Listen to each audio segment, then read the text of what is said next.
ఓం శాంతి.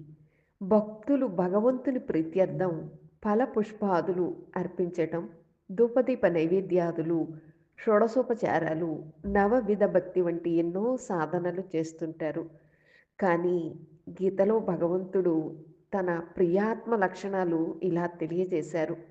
ఎవ్వరినీ ద్వేషించని వారు, అందరి పట్ల మిత్రతాభావం, దయాభావం కలవారు, మమత్వ బుద్ధి, అహంకారం లేనివారు, సమర్పణ బుద్ధి, దృఢ సంకల్పదారి, సదా సంతుష్టంగా ఉండేవారు, కోపం, ఈర్ష్య, భయం, శోకం, విషాదం వంటి దుర్గుణాలు అంటనివారు, మనస్సులో పవిత్ర భావనలు కలవారు, ఎటువంటి అపేక్ష, కోరికలు, లోభం లేనివారు, కర్మల్లో శుభాశుభాలను త్యాగం చేసిన వారు, శత్రువు, మిత్రుడు, మానవమానాలు, సుఖదుఖాలు, నిందాస్థుతుల్లో సమభావం కలవారు, క్షమాశీలురు, అనాసక్త మితభాషి, దూషిత సాంగత్యం నుంచి సదా దూరంగా ఉండేవారు, ధర్మ మార్గాన్ని అనుసరించేవారు, భగవంతునికి అతి ప్రియులు.